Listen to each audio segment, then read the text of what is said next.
नमस्कार, सगरमाथा प्राइम समाचारमा स्वागत छ। म पुष्पा श्री कार्की। नमस्कार, म अपेक्षा ढुङ्गाना। सगरमाथा प्राइम समाचार सुरु गरौं अहिलेसम्मका मुख्य समाचारबाट। सुदूरपश्चिम प्रदेशको विकासका लागि सरकार प्रतिबद्ध रहेको प्रधानमन्त्री देउवाको भनाई। भारतसँग दुधार चाँदनीमा सुक्खा बन्दरगाह बनाउने सहमति भएको उल्लेख। नेकपा एकीकृत समाजवादीले पार्टीका तर्फबाट सरकारमा सहभागी मन्त्री हेरफेर गर्यो। नयाँ मन्त्रीको नाम प्रधानमन्त्रीलाई बुझायो। सोमबार शपथ ग्रहण। ब्याड राख्ने समयमा मलको अभाव, खेतीपातीका समयमा मलको अभाव, मानो रोपेर मुरी उब्जाउने किसानको सपनामा तगारो।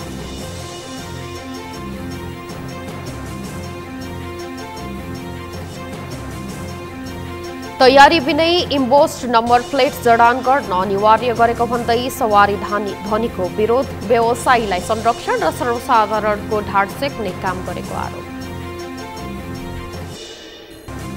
र अझै उठेन काठमाडौँको फोहोर, दुर्गन्धित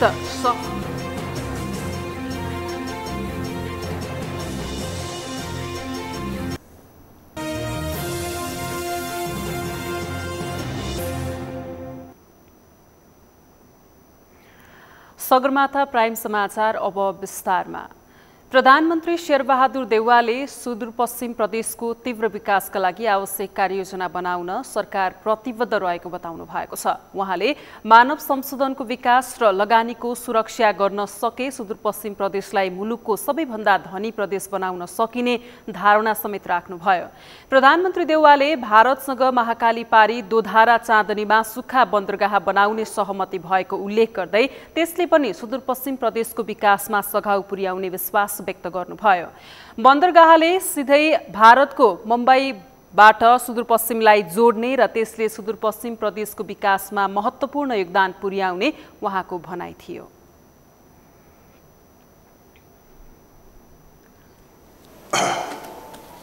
यस्तो महत्त्वपूर्ण कार्यमा योगदान गर्ने सुदूरपश्चिमका सबै सेवानिवृत्त सेवारत विज्ञ विशेषज्ञहरूको कार्यको उत्सुक मूल्याङ्कन गर्दै उहाँलाई हार्दिक धन्यवाद ज्ञापन गर्दछु।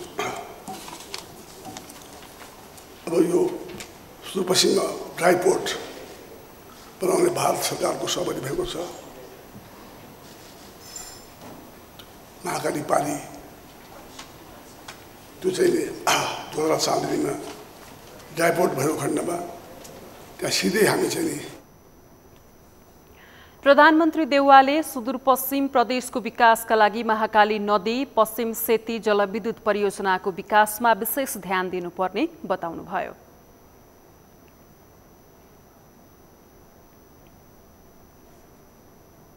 मामला धेरै बढी छन्, तर अझै पनि चाहिँ नि विकटताको कारणले अझै पनि त्यहाँ चाहिँ नि लगानीकर्ताहरूले अझै पनि आफूलाई चाहिँ नि त्यहाँ चाहिँ सुरक्षित मानेका छैनन्। त्यस कारण लगानीकर्तालाई पनि हामीले सुरक्षाको व्यवस्था दियो भन्नेको लागि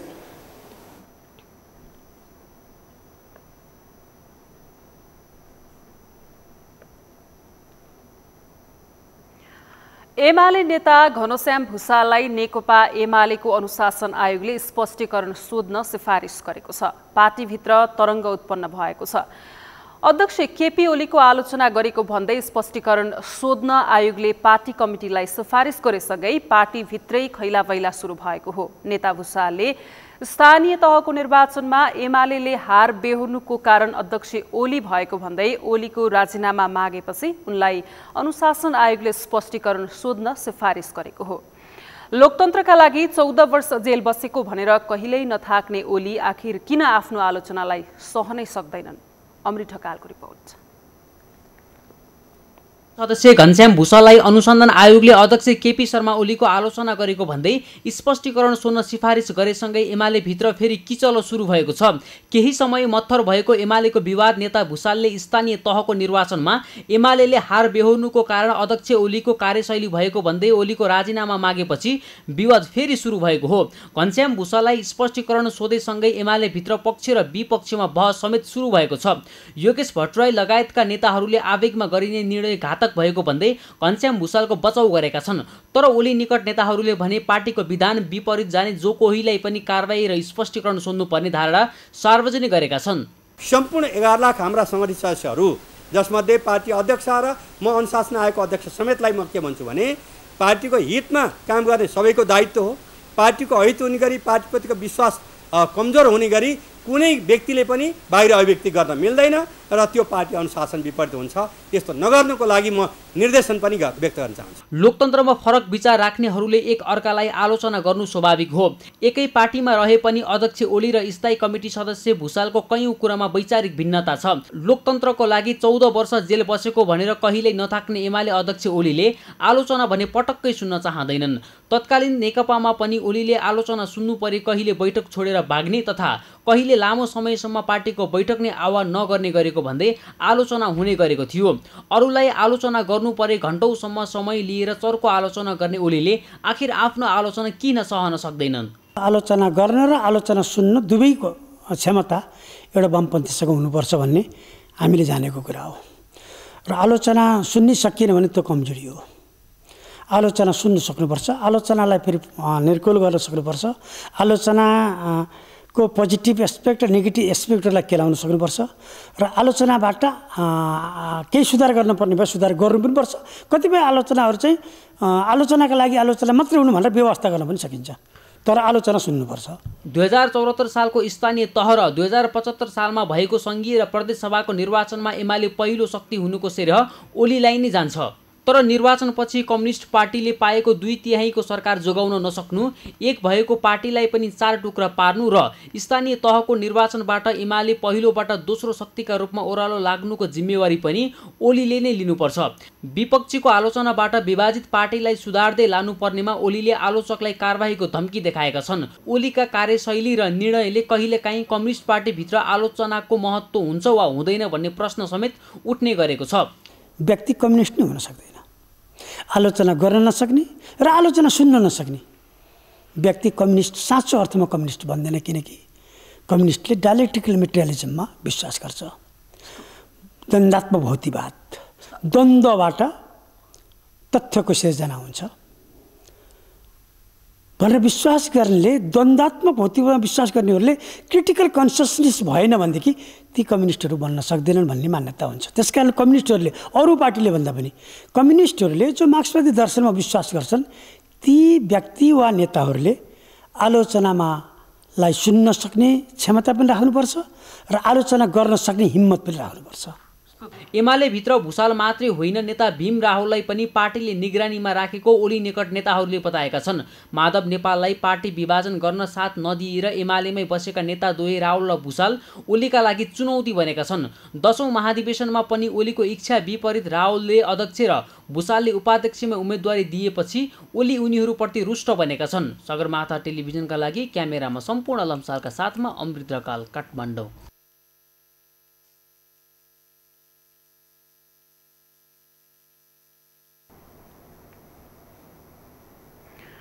प्रमुख प्रतिपक्षी दल नेकपा एमालेका अध्यक्ष एवं पूर्व प्रधानमन्त्री केपी शर्मा ओलीले सरकार पैसा बाहेक अरू केही पनि नसोच्नेहरूको हातमा पुगेको टिप्पणी गर्नुभएको छ। अध्यक्ष ओलीले वातावरण विनाशको डिलमा पुग्न लागेको उल्लेख गर्दै यसबारे केही नलेज छ कि छैन भनी सरकारलाई प्रश्न समेत गर्नुभएको छ। उहाँले नेपालको हिमालको वातावरण संरक्षणमा महत्त्वपूर्ण भूमिका खेल्न सक्ने भएकै कारण आफू नेतृत्वको सरकारले तय गरेको सगरमाथा संवाद कार्यक्रम अगाडि बढाउन वर्तमान सरकार सक्षम नभएको बताउनु भएको छ। उहाँले वातावरणीय प्रश्नमा नेपालको हिमाल महत्त्वपूर्ण रहेको विषयमा आफूले सरकारमा रहँदा विश्वका नेताहरूसँग संवाद गरेको उल्लेख गर्दै त्यसको महत्त्व दर्शाउनका लागि अन्तर्राष्ट्रिय स्तरको सगरमाथा संवाद कार्यक्रम सञ्चालन गर्ने निर्णय गरिएको स्मरण गराउनुभयो। हाम्रो छाला किन सुक्खा छैन? हाम्रो हिमालको योगदान छ। हाम्रा हिमालहरूले दिएको ओस, हाम्रा हिमालहरूले दिएको पानीको ससाना कणहरू जो हावामा पठाइएको छ त्यसको असर छ, जसले गर्दा पुरै ड्राई भएको हुँदैन। यसर्थ मैले संयुक्त राष्ट्रसङ्घका यस सम्बन्धमा काम गर्ने लिडरहरू leading personalities of the United Nations जसले इन्भाइरोमेन्टको सम्बन्धमा काम गर्छन् उनीहरूलाई मैले के हो माउन्टेन क्लाइमेट के हो र किन नेपालमा माउन्टेन छन्, हिमाल नेपालमा मुख्य रूपमा होला, सबभन्दा धेरै त नेपालमा छ, नेपालको 70% भूभाग हिमाल छ। यो खालि नेपालका लागि मात्रै महत्त्वपूर्ण छैन र हामीले हिमालको क्लाइमेट भनेको हाम्रा लागि होइन, हाम्रो निम्ति मात्रै होइन, यो विश्वका लागि। अध्यक्ष ओलीले वातावरण संरक्षणका लागि वनको भन्दा पनि हिमालको भूमिका महत्त्वपूर्ण हुने भएकाले विश्व नेताहरूले नेपालको हिमालबारे चर्चा गर्नु अति जरुरी रहेको तर्क गर्नुभयो।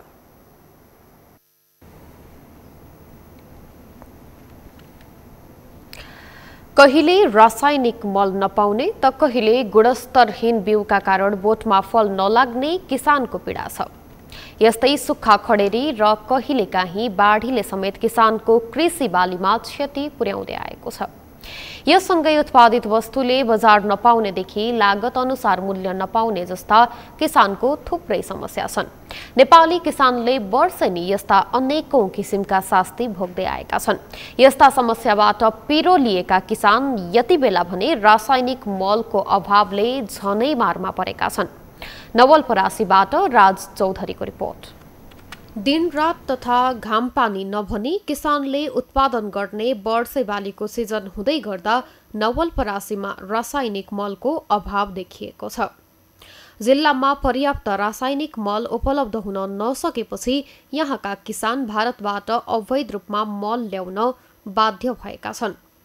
सरकारले खेतीपातीको मुख्य सिजनमा पनि रासायनिक मल उपलब्ध गराउन नसक्दा स्थानीय किसानलाई वर्षेनी रासायनिक मलको अभाव हुने गरेको छ।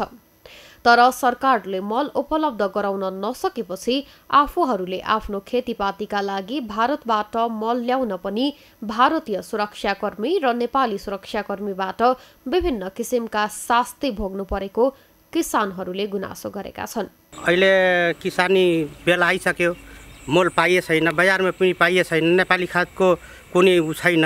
इन्डियाबाट ल्याउँदा दुःख पाछौँ, इन्डियाबाट ल्याउँदा पनि कोही उसको ठेकान छैन, गल्छ कि गल्दैन, आउँदा त्यही पनि कति दुःख पर्छ, पुलिस प्रशासनले दुःख दिन्छन्। त्यही कारणले बहुत दुःख छ। कहिले यहाँसम्म मात्रै होइन, जहिले पनि यस्तै दुःख पाछौँ, साली पछि यस्तै हो, कहिले सुख पाउँछौँ भन्ने त्यसको ठेकान छैन सर। यता सरकारले खाद्यान्न आयातलाई प्रतिस्थापन गर्ने नीति लिए पनि प्रत्येक वर्ष खाद्यान्न आयात बढ्दो क्रममा रहेको पाइएको छ, जसको एउटा कारण खेतीका मुख्य सिजनमा हुने रासायनिक मल अभावका समस्या समाधान गर्न सरकारले ध्यान दिन नसकेको कतिपयको भनाइ छ। यस्तै समयमै मल उपलब्ध नहुँदा उत्पादनमा समेत ह्रास आउने गरेको किसानहरूले बताएका छन् कि अब खेती लम्बा पड़ गई, समय पे अब सबके गांव भर के बैठे लगी, पूरा जनता के आदमी नहीं मिले हैं, खेतारे नहीं मिले हैं, तब एक नाते से हम उनके तनी एक हफ्ता पहले रोपाई शुरू करा जाता। अब मल ओल मिला था कि नहीं मिला था? मल के कैसन बा? इतना अभाव पड़ गया बा। नेपाल सरकार के प्रत्येक साल में कौनो किसान के सब पे खेती के टाइम में कब्बो मल नहीं मिल पैलस। एक साल के अगर जो परेशानी रहत तो ठीक रहा, प्रत्येक साल के कार्तिक में भी ऐसे, और बाद धान रोपाई में भी ऐसे। और नेपाल सरकार चाहने नहीं कह देता कि समय में खाद किसान की सुविधा दे दें, तो भगवान के भरोसा में खेती करल जाता है। जिल्लामा कुल 20,500 9,000 हेक्टर क्षेत्रफलमा धान खेती गरिने गरेको छ। जिल्लामा वर्षे बालीका रूपमा रहेको धान बालीका लागि यस सिजनमा करिब 7,628 मेट्रिक टन डीएपी र 12,245 मेट्रिक टन युरिया गरी कुल 19,500 मेट्रिक टन रासायनिक मलको आवश्यकता पर्दछ। तर कृषि ज्ञान केन्द्र नवलपरासीका अनुसार धान बालीका लागि अहिले जिल्लामा जम्मा 301 टन डीएपी मल आएको छ भने युरिया मल अझैसम्म पनि आउन सकेको छैन। यहाँको किसानहरूको लागि अति नै पीडादायक कुरा हो र मन लाग्छ यस्तै रहने हो भने आउने दिनमा हाम्रो बर्खे धानको उत्पादन रासायनिक मलको कारणले गर्दाखेरि उत्पादनमा ह्रास आउने पक्कै देख्न सकिन्छ। र अहिले जेन तेन किसिमले यहाँ नवलपरासीका किसान दाजुभाइहरूले इन्डिया को बोर्डरबाट अलिअलि कहीँ कतै फट्टाफुट्ट मलहरू ल्याएर आफ्नो धान खेतीमा प्रयोग गरेको देख्न पाइन्छ। तर त्यो नगण्य हो। त्यसले नवलपरासी हाम्रो जिल्लाको लागि पक्कै पर्याप्त हुँदैन र यसको लागि नेपाल सरकारले नै हाम्रो जिल्लाको लागि व्यवस्थापन गर्नुपर्ने हुन्छ। यससँगै खेतीको मुख्य सिजनमा नवलपरासीका किसानले आवश्यकता अनुसारको मल पाउने अवस्था नरहेको कृषि सामग्री कम्पनी लिमिटेड नवलपरासीका प्रमुख खडानन्द बन्जाडेले बताएका छन्।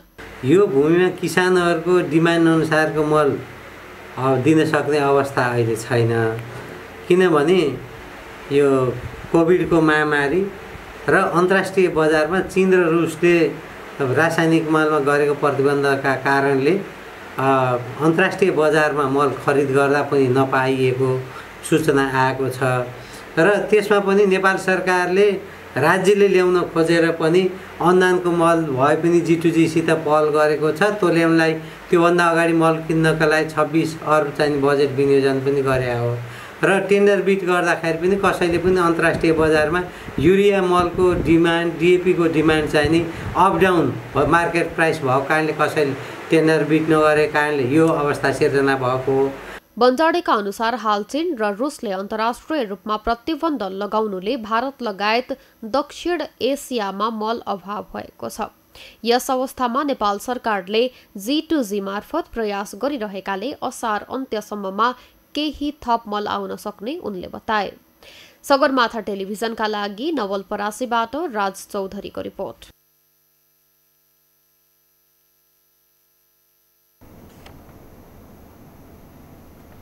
समाचारमा पालो भएको छ विश्रामपछि।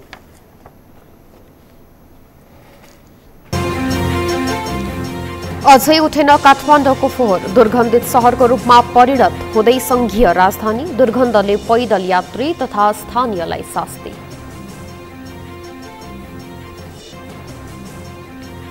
बंगलादेशमा एक कन्टेनर डिपोमा आग लागि 44 को मृत्यु, 450 भन्दा धेरै घाइते, 20 भन्दा धेरैको अवस्था गम्भीर।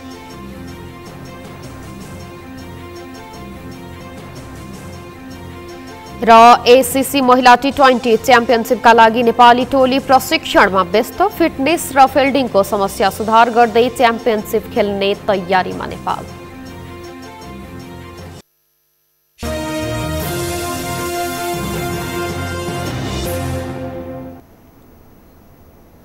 विश्रामपछि सगरमाथा प्राइम समाचारमा पुनः स्वागत छ। अब बाँकी समाचार।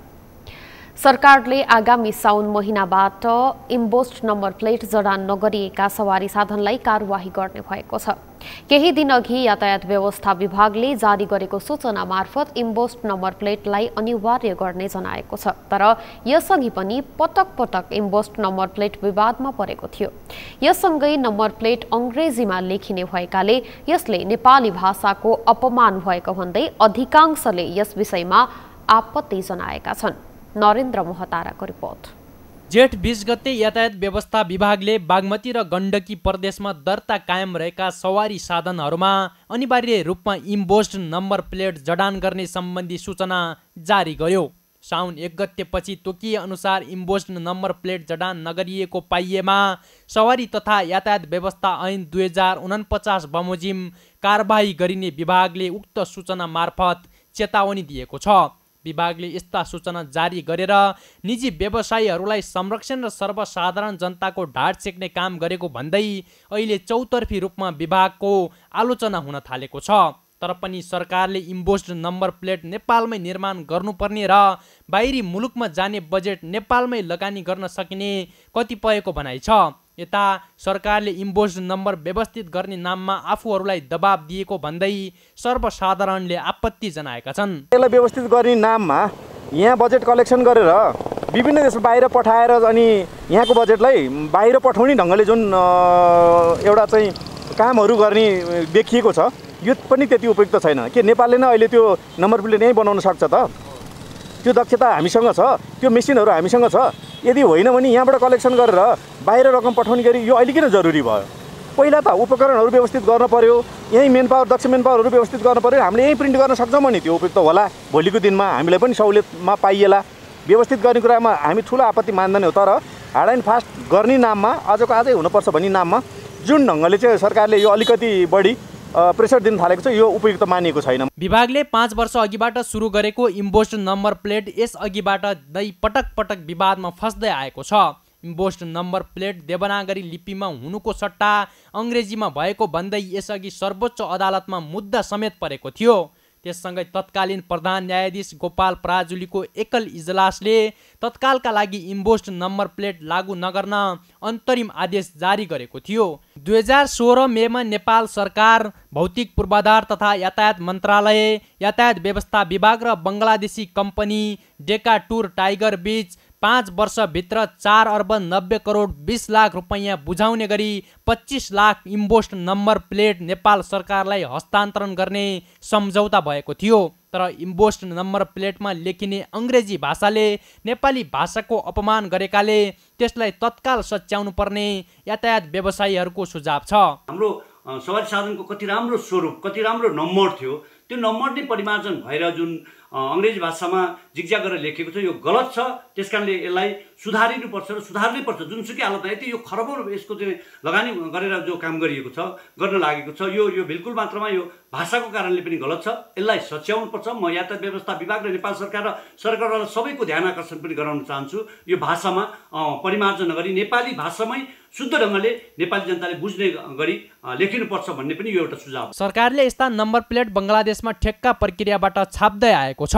विभागका अनुसार अहिलेसम्म करिब 25,000 सवारी साधनमा इम्पोज्ड नम्बर प्लेट जडान गरिसकिएको छ।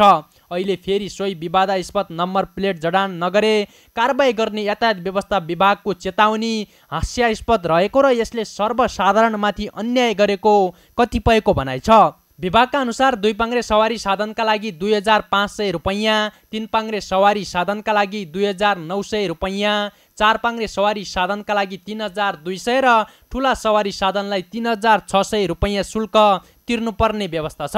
यता विभागले भने सवारी धनीहरूका लागि पनि इम्पोज्ड नम्बर फाइदा भएकाले अनिवार्य गरिएको दाबी गरेको छ।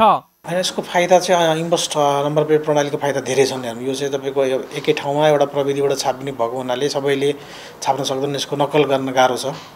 त्यसबाहेक यसमा चाहिँ तपाईँको RFID स्टिकर र RFID ट्याग लागेको हुन्छ। त्यसले गर्दाखेरि सवारीहरूको आवागमन चाहिँ विभिन्न नाकाबाट हुने आवागमनलाई चाहिँ सजिलो रूपमा चाहिँ प्रविधिको आधारमा चाहिँ हामीले यसको अभिलेख राख्न सकिन्छ। त्यता चोरी निकासीको समस्या पनि अलिकति यो नियन्त्रणमा आउँछ। सवारी साधन तथा यातायात व्यवस्थापनसँग सम्बन्धित गरी कानुनी क्रियाकलापहरू पनि नियन्त्रण हुन्छन् र यसले चाहिँ तपाईँको विद्युतीय अभिलेख रहन्छ, एकदम व्यवस्थित खालको अभिलेख रहन्छ। त्यसले गर्दा सवारी साधनको वास्तविक सङ्ख्या, सञ्चारमा रहेका सवारीहरूको सङ्ख्या मोडल वाइज हामीले सर्च गर्नु पऱ्यो भने, सवारीको चाहिँ आयुअनुसार उमेरअनुसार सर्च गर्नु पऱ्यो भने, सवारी धनीको नामकै आधारमा सर्च गर्नु पऱ्यो भने एकदम सहज रूपमा चाहिँ हामीले तथ्याङ्क भण्डारण गर्ने र प्राप्त गर्ने काम गर्न सक्छौँ। इम्पोज्ड नम्बर अङ्ग्रेजीमा लेख्ने गरिएको छ, तर नेपालमा अङ्ग्रेजीमा नभई देवनागरी लिपिमा नम्बर लेख्नुपर्ने व्यापक दबाव बढेको पाइएको छ। यसतर्फ पनि सम्बन्धित निकायको ध्यान जान आवश्यक छ। सगरमाथा टेलिभिजनका लागि क्यामेरामा सुरेन्द्र राउतका साथमा नरेन्द्र महतारा, काठमाडौँ। सरकारले आगामी आर्थिक वर्षबाट हरेक सवारी साधनले इम्पोज्ड नम्बर प्लेट अनिवार्य रूपमा जडान गर्न सूचना जारी गरेको छ। केही दिन अघि यातायात व्यवस्था विभागले जारी गरेको सूचना मार्फत आगामी साउनबाट इम्पोज्ड नम्बर प्लेट जडान नगरे कारवाही गर्ने चेतावनी दिएको छ। यसै सन्दर्भमा आज हामीले सगरमाथा जनबोलीमा सर्वसाधारणलाई सोधेका थियौं, सवारीमा इम्पोज्ड नम्बर प्लेट अनिवार्य गरिनुलाई के भन्नुहुन्छ? हेरौं उनीहरूको भनाई उनीहरूकै शैलीमा।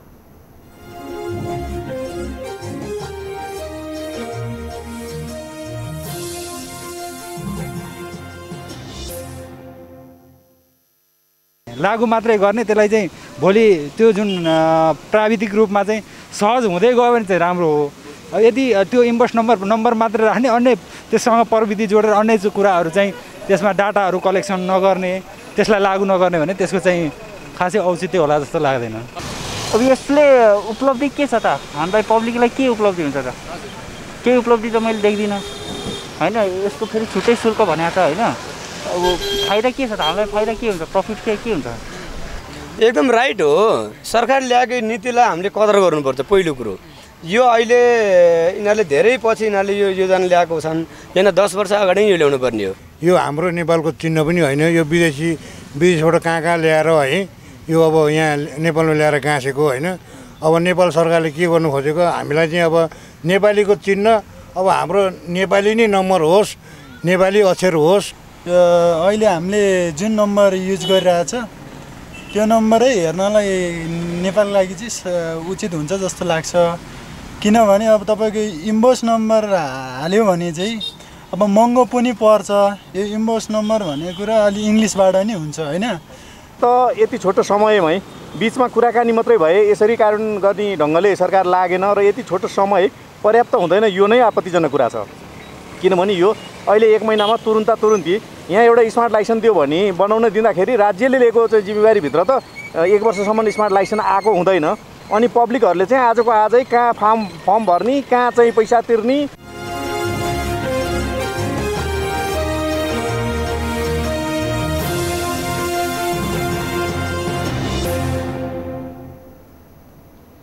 काठमाडौँको मुख्य सडकदेखि चोक तथा हरेक गल्लीहरूमा फोहोरको डङ्गुर थुपारिएको पाइएको छ।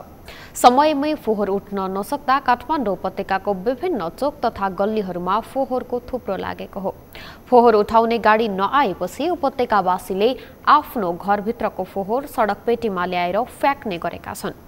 यसरी फ्याँकिएका फोहोर महिनौं दिनसम्म पनि उठ्न नसक्दा सडक पेटी तथा गल्लीहरूमा दुर्गन्ध फैलिएको छ। सडक पेटीमा थुपारिएका फोहोरबाट उत्पन्न दुर्गन्धले गर्मी मौसमका बेला विभिन्न रोगका महामारी उत्पन्न हुने सम्भावना देखिएको छ। लामो समयदेखि उठ्न नसकेको फोहोर सडक पेटीमै कुहिएपछि त्यहाँबाट निस्केको दुर्गन्धले पैदल यात्री तथा स्थानीय बासिन्दा व्यवसायीलाई प्रत्यक्ष असर पारेको सर्वसाधारणको गुनासो छ। संकल्प बोहराको रिपोर्ट।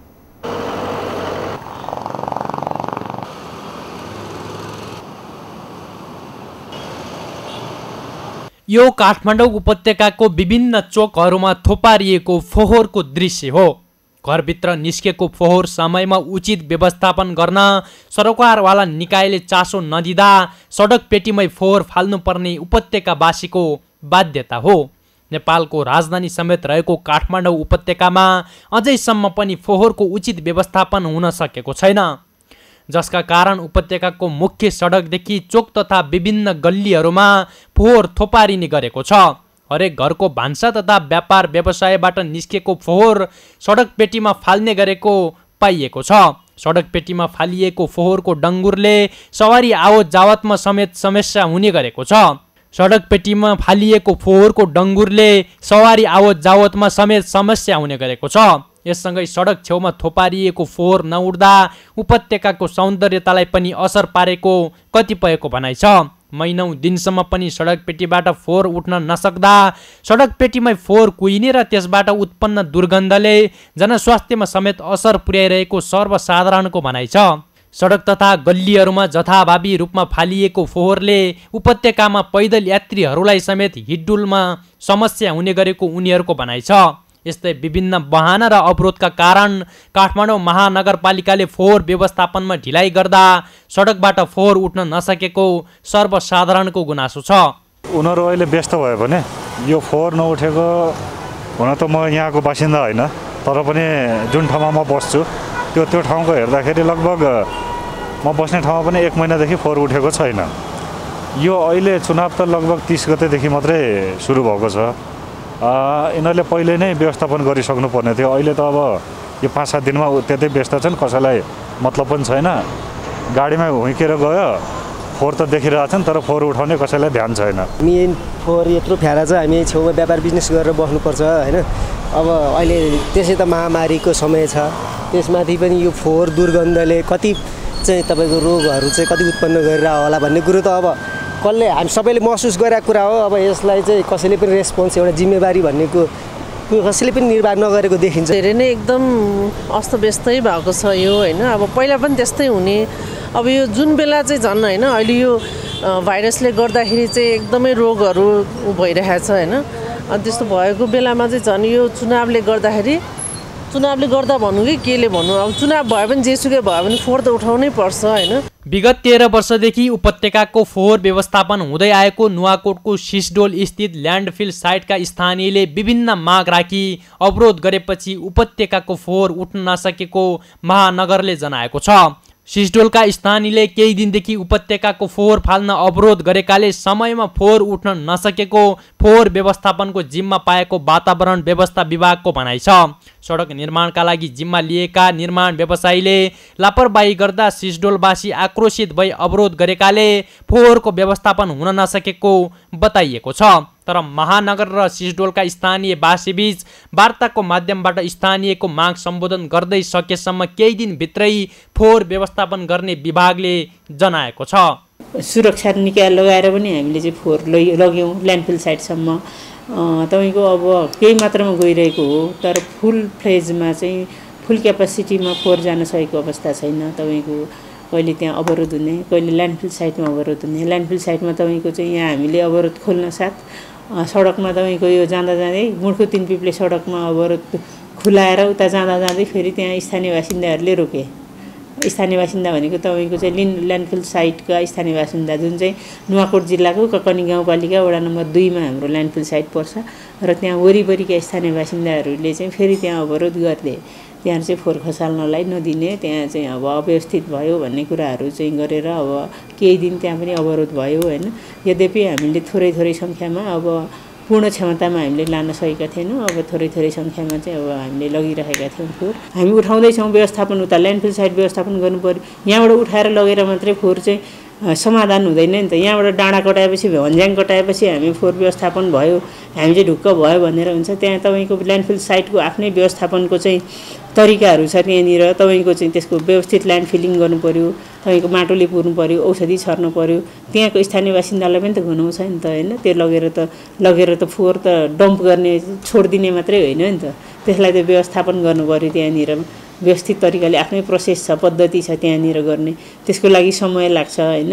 अब त्यो 3 दिनसम्म हामीले चाहिँ त्यहाँ त्यो गऱ्यौँ र त्यही समयमा उहाँहरूले पनि यहाँ बन्द गरिदियो। अब यहाँनिर अब उहाँहरूलाई नबुझ्ने भन्ने कि तपाईँको चाहिँ के भन्ने, अब यो त्यसो नगरिदिनुहोस्, हामीले गर्दैछौँ, व्यवस्थापन गर्दैछौँ। सडक तथा गल्लीहरूमा फालिएको फोहोर र फोहोर व्यवस्थापनमा भएको ढिलासुस्तीले काठमाडौँ उपत्यका दुर्गन्धित सहरको रूपमा परिणत भएको छ। फोहोर व्यवस्थापनमा प्रभावकारी कदम चाल्न सरकारी तथा सरोकारवाला निकाय मौन बस्दा पैदल यात्री तथा उपत्यकावासी शास्ति खेप्न बाध्य छन्। सगरमाथा टेलिभिजनका लागि क्यामेरामा केशव तिमिल सिन्हाका साथ सङ्कल्प बोहराको रिपोर्ट। ब्लड क्यान्सरको उपचार नेपालमै सहज रूपमा हुने भन्दै विज्ञहरूले निराश हुन नपर्ने बताएका छन्। आज वीर अस्पतालमा क्यान्सर सर्भाइभर्स दिवसको अवसरमा आयोजित कार्यक्रममा विज्ञहरूले ब्लड क्यान्सरको उपचार सर्वसुलभ हुने भएकाले ब्लड क्यान्सर हुँदैमा आत्तिनु नपर्ने बताएका हुन्। विश्वमा टेक्नोलोजीको प्रणाली विकास भइसकेकाले अबका दिनमा ब्लड क्यान्सर भएरै मरिन्छ कि भन्ने सोच्न नहुने उनीहरूले बताएका छन्। एक रिपोर्ट। आइतबार वीर अस्पतालमा क्यान्सर सर्भाइभर्स दिवसको अवसरमा आयोजित कार्यक्रममा विज्ञहरूले ब्लड क्यान्सरको उपचार सर्वसुलभ हुने भएकाले ब्लड क्यान्सर हुँदैमा आत्तिनु नपर्ने बताए। वरिष्ठ क्यान्सर तथा छाती रोग विशेषज्ञ डाक्टर मदन कुमार पियाले ब्लड क्यान्सर हुँदैमा हतोत्साहित हुन नपर्ने जिकिर गरे। उनले अहिले धेरै प्रकारको टेक्नोलोजी र विज्ञहरू आइसकेकाले ब्लड क्यान्सरको उपचार सहज भइसकेको बताए। सरकारले चाहिँ नेपाली नागरिकहरूको लागि चाहिँ 1 लाख रुपियाँ दिएको छ र बागमती प्रदेशले चाहिँ 50,000 एक्स्ट्रा दिएको छ बागमती प्रदेशमा बस्ने नागरिकहरूलाई। अब यस्तै अब नेपालगञ्जतिर त अब 2-3 लाख 4 लाखसम्म पनि दिन्छ रे भन्ने सुनेको छ। त्यो आफ्नै मेकानिजमबाट गरेको छ र विभिन्न प्रदेशले आफ्नो आफ्नो तरिकाहरू गरेको छ। कतिले आफ्नो नगरपालिकाबाट, गाउँपालिकाबाट, वडाबाट पनि अलिअलि रूपमा चाहिँ पाउने गरेका छन् र कतिपय औषधिहरू त अब सिटीमा पनि पाउँछ। जस्तो अब पाटन हस्पिटलले बेला बेलामा एडभर्टाइज गरेका हुन्छन् कि यो औषधिहरू चाहिँ धेरै महँगो पर्छ, लाख रुपियाँ पनि औषधिहरू पनि विभिन्न सहायताको एजेन्सी सहायताबाट चाहिँ सिटीमा पाउने भएको छ। त्यस कारणले चाहिँ अब रोग लाग्यो भन्दैमा हतोत्साही हुने, औषधि नै नगर्ने। भक्तपुर क्यान्सर अस्पतालका निर्देशक डाक्टर विष्णुदत्त पौडेलले क्यान्सरका धेरै औषधिहरू निशुल्क पाइने भए पनि जनतामाझ पुर्याउने कुरामा कमजोरी रहेको बताए। उनले राष्ट्रपति विद्यादेवी भण्डारीलाई पनि ब्लड क्यान्सर भएर निको भएकाले ब्लड क्यान्सर निको हुनेमा दुईमत नरहेको दावी गरे। निर्देशक पौडेलले सरकारको क्यान्सरको क्षेत्रमा आम नागरिकहरूलाई सहयोग गर्नुपर्ने र क्यान्सर पीडितका लागि सुविधायुक्त अस्पतालहरू बनाउनु पर्नेमा जोड दिए। सिंह अस्पताल, वीर अस्पताल, पाचन अस्पताल, सिभिल अस्पताल धेरै ठाउँ हुन्छ। धेरै उपचारका औषधि उपचारका कुरा दबाईहरू त निशुल्क पनि पाइन्छ। त्यो पनि अझ सबैलाई सेयर भइसकेको छैन हैन। अब यसलाई अझ हामीले सेयर गर्नुपर्ने छ। र अब ब्लड क्यान्सर उपचार गरेर निको हुन्छ भन्ने कुरा त हामी सबैभन्दा राम्रो एक्जाम्पल त हाम्रो महामहिम राष्ट्रपति विद्या भण्डारीलाई हेर्दा भइहाल्यो हैन। मान्छे ब्लड क्यान्सर लागेर पनि निको भएर पनि देशको राष्ट्रपतिसम्म हुन सकिन्छ, देशलाई नै हाँक्न सकिन्छ त्यही कारण पोजिटिभली। अनि it can be treated, it can be cured. यसको लागि सरकारको दृष्टिकोणबाट पनि सहयोग हुनुपर्छ। भारत स्थित Rajiv Gandhi cancer institute and research सेन्टरका hemato oncology and bone marrow ट्रान्सप्लान्टका निर्देशक डाक्टर दिनेश भुरानीले क्यान्सरका सबै बिरामी भारत गएर उपचार गर्न नसक्ने भएकाले नेपालमै आफू आएर निशुल्क उपचार गर्ने गरेको बताए। उनले बिस्तारै बिस्तारै क्यान्सरको उपचार नेपालमा सहज र सुलभ हुँदै जाने बताए। उनले 2 वर्ष यता कोरोनाका कारण राम्रोसँग काम गर्न नपाएको र अब नेपालकै स्थानीय प्रणालीलाई विकास गर्न आवश्यक रहेको बताए। काफ़ी लोग जो यहाँ पर हैं वहाँ पर ट्रीटमेंट लेते हैं, फिर फॉलोअप वहाँ पे करना, इतने सारे लोगों का एक साथ फॉलोअप के लिए वहाँ जाना और उसके लिए वेट करना, खर्चा करना, उसकी जगह अगर एक आदमी यहाँ आ जाता है और हम यहाँ फॉलोअप कर लेते हैं, ये सोच के ही मैंने ये सब शुरू किया था। धीरे धीरे लोग जुड़ते गए। ये जो सर ने डॉक्टर पटेल ने पहले सपोर्ट किया, जो मेरे को वीर हॉस्पिटल से बहुत सपोर्ट मिला है। जब से मैंने स्टार्ट किया तो पहले जो अपना हरिसिद्धि हॉस्पिटल में गया, बट फिर हम लोगों ने यहाँ शुरू किया तो मेरे को वीर हॉस्पिटल से फिर डॉक्टर नीरज से बहुत सपोर्ट मिला है। हेमाटोलोजिस्ट डाक्टर नीरज कुमार सिंहले पनि वीर अस्पतालमा बोन म्यारो ट्रान्सप्लान्टका बाहेकका सबै उपचारहरू गरिरहेको बताए। उनले जुनसुकै ब्लड क्यान्सर सम्बन्धी जुनसुकै उपचार समयमै भए निको हुने बताए। डाक्टर सिंहले सरकारलाई ब्लड क्यान्सर सम्बन्धी विशेष सेवा दिनका लागि घचघचाएर सहज उपचारको पहल गर्नुपर्ने बताए।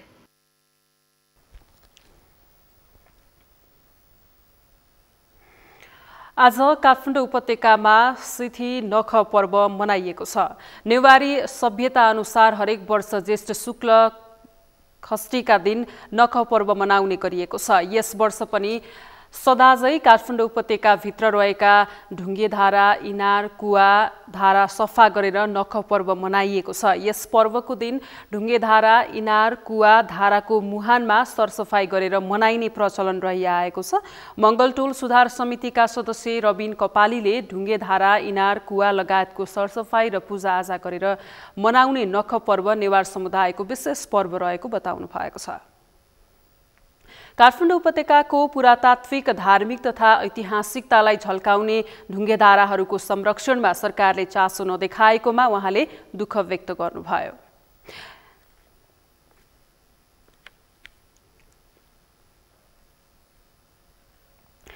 जल तथा मौसम विज्ञान विभागका महानिर्देशक कमलराम जोशीले नेपालमा कमल अलर्ट प्रोटोकल सिस्टम विकास गर्नुपर्ने बताउनु भएको छ। आगामी दिनमा पानी पर्ने वा नपर्ने भन्ने बारेमा जनतालाई सुसूचित गराउन आम नागरिक माझ एकैपटक सूचना प्रवाह हुने प्रणाली विकास गर्नुपर्ने आवश्यकता रहेको बताउनु भएको हो। महानिर्देशक जोशीले सबै समक्ष एकैपटक सूचना प्रवाह हुने प्रणाली संसारका केही मुलुकमा आइसकेकाले अबका दिनमा नेपालमा पनि त्यो प्रणालीको विकास गरेर जनतालाई सम्भावित प्राकृतिक विपदबाट जोगाउनु पर्ने बताउनु भयो। प्रणालीबाट एकैचोटि चाहिँ सूचना प्रवाह हुने चाहिँ एउटा प्रणाली डेभलप भएको छ अन्तर्राष्ट्रिय स्तरमा। त्यसलाई कमन अलर्ट प्रोटोकल भन्छन्। सायद हामी बिस्तारै त्यो कमन अलर्ट प्रोटोकलमा गयो भने चाहिँ के हुन्छ भन्दाखेरि जतिसुकै विशेष कार्यक्रम चलेको होस्, विशेष परिस्थितिमा त्यो सूचना चाहिँ जनतासँग प्रवाह हुने चाहिँ एउटा मेकानिजम डेभलप गर्नुपर्ने हुन्छ।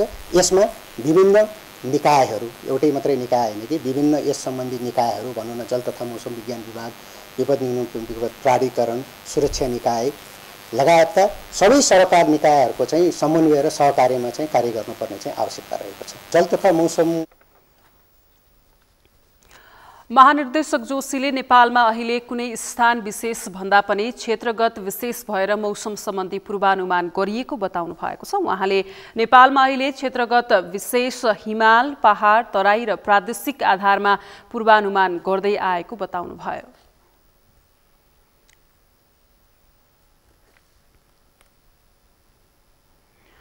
बाँकेको राप्ती सुनारी गाउँपालिका भित्र रहेका अधिकांश स्थानमा नदीजन्य सामग्रीको अवैध घाट बन्दी गरिरहेको पाइएको छ, जसका कारण पालिकाको आय स्रोतमा करोडौंको राजस्व चुहावट भएको छ। आर्थिक रूपमा पारदर्शिता नभई नदीजन्य सामग्री उत्खनन गरेर मनलाग्दी रूपमा घाटगद्दी गरेको अनुगमनका क्रममा फेला परेको हो। बाँकेबाट मधु पौडेलको रिपोर्ट।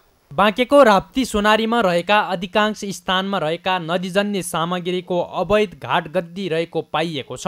नदीजन्य सामग्री उत्खनन गरेर मनलाग्दी रूपमा अवैध ढङ्गले घाटगद्दी गरेर राखिएको पालिकाको स्थलगत अनुगमनका क्रममा फेला पारिएको हो। यसरी अवैध रूपमा नदीजन्य पदार्थको उत्खनन हुँदा पालिकाको आय स्रोतमा करोडौंको राजस्व चुहावट भएको छ। स्थानीय तहको निर्वाचनपछि निर्वाचित जनप्रतिनिधिहरूसँग स्थानीयवासीहरूले गरेको गुनासाका आधारमा स्थलगत अनुगमन गरिएको थियो। त्यस क्रममा गाउँपालिकाको विभिन्न स्थानमा जम्मा गरी राखिएका नदीजन्य सामग्रीको घाटगद्दी अवैध भएको पाइएको हो। नवनिर्वाचित गाउँपालिकाको जनप्रतिनिधि सहितको टोलीले राप्ती सोनारीका वडा नम्बर 2, 4, 5, 6, 8 र 9 का विभिन्न घाटगद्दी तथा क्रसर उद्योगको अनुगमन गरेको हो। अनुगमनका क्रममा अधिकांश स्थानमा नदीजन्य सामग्री अवैध रूपले उत्खनन र घाटगद्दी गरेको पाइएको छ। यस्तै अनुगमनका क्रममा राजस्व कम तिरेको, धेरै सामग्रीको परिमाण अवैध उत्खनन र घाटगद्दी गरेको पाइएको छ।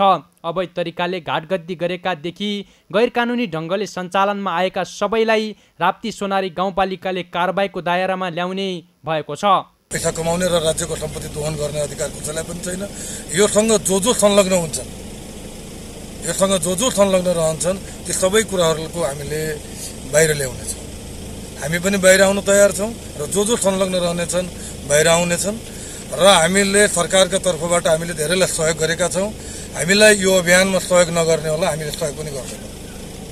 त्यसकारण प्रशासन, सुरक्षाकर्मी, पत्रकार साथीहरू, नागरिक समाजका मित्रहरू, सबै राजनीतिक दलहरू सबैजनासँग हामीलाई पनि सहयोगको अपेक्षा गरेका छौँ। यो राज्यको सम्पत्तिमाथि दोहन छ। 2-4 जना व्यवसायी मात्र आर्थिक रूपले सम्पन्न र सबल बन्न पाइँदैन। राप्ती सोनारीमा नदीजन्य पदार्थको अवैध भोगचलन सञ्चालकहरूले मात्रै भोग गरेका छैनन्। यसमा स्थानीय प्रहरी प्रशासन समेतको संलग्नता रहेको स्थानीय जनप्रतिनिधिहरूको आरोप रहेको छ।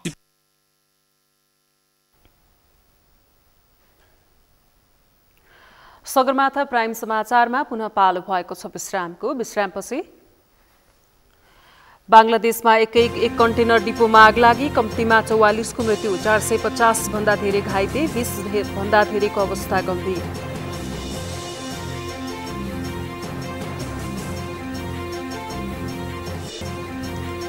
र एसीसी महिला T20 च्याम्पियनसिपका लागि नेपाली टोली प्रशिक्षणमा व्यस्त, फिटनेस र फिल्डिङको समस्या सुधार गर्दै च्याम्पियनसिप खेल्ने तयारी नेपालमा।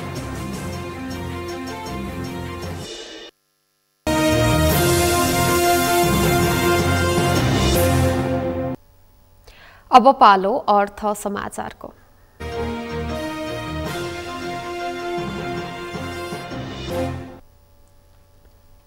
शेयर बजार मापक नेप्से परिसूचक पछिल्लो एक सातामा उच्च अङ्कले गिरावट आएको छ।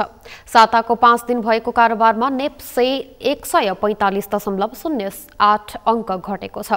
गत साताको अन्तिम कारोबार दिन शुक्रबार 2223.78 बिन्दुमा रहेको नेप्से यो साताको अन्तिम कारोबार शुक्रबारसम्म 145.08 अङ्कले घटेर 2078.70 बिन्दुमा झरेको छ।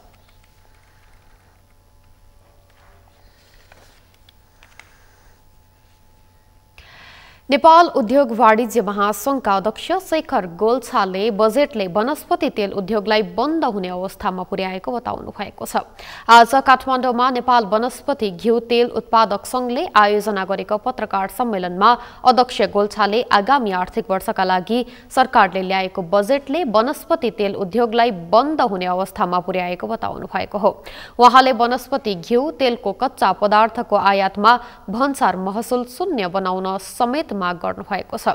सरकारले प्रस्तुत गरेको बजेटले वनस्पति तेल उद्योग संकटमा पर्ने भन्दै घिउ तेलको कच्चा पदार्थ ल्याउँदा कम्तीमा तयारी वस्तुको भन्दा एक तह कमको भन्सार दर कायम गर्न अध्यक्ष गोल्छाले आग्रह गर्नुभयो। प्रमुख निर्यातको एउटा जुन वस्तु थियो र एउटा आयकरको लागि पनि एउटा मुख्य स्रोतको रूपमा यो उद्योग थियो, दुईटैमा अहिले चुनौती आएको छ र यसलाई चाहिँ हामीले एड्रेस नगर्ने हो भने एउटा ठूलो सेक्टर र नेपालको एउटा प्रमुख उद्योग मध्ये एक उद्योग चाहिँ अब बन्द हुने स्थितिमा आइसकेको छ। अध्यक्ष गोल्छाले स्वदेशी उद्योगलाई बचाएर राख्न सरकारले आधारभूत संरक्षण गर्नुपर्ने बताउनु भएको छ। समाचारको अन्त्यमा मुख्य समाचार फेरि एकपटक।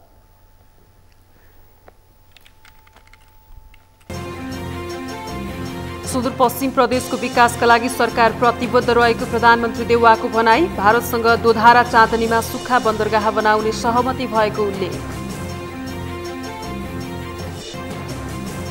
नेकपा एकीकृत समाजवादीले पार्टीका तर्फबाट सरकारमा सहभागी मन्त्री हेरफेर गर्यो। नयाँ मन्त्रीको नाम प्रधानमन्त्रीलाई बुझायो। सोमबार शपथ ग्रहण। ब्याड राख्ने समयमा मलको अभाव। खेतीपातीका समयमा मलको अभाव। मानो रोपेर मुरी उब्जाउने किसानको सपनामा तगारो।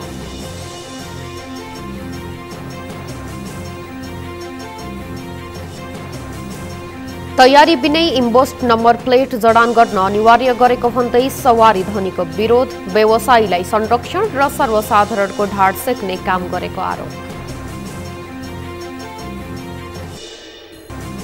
र अझै उठेन काठमाडौँको फोहोर। दुर्गन्धित शहरका रूपमा परिणत हुँदै संघीय राजधानी। दुर्गन्धले पैदल यात्री तथा स्थानीयलाई शास्ति।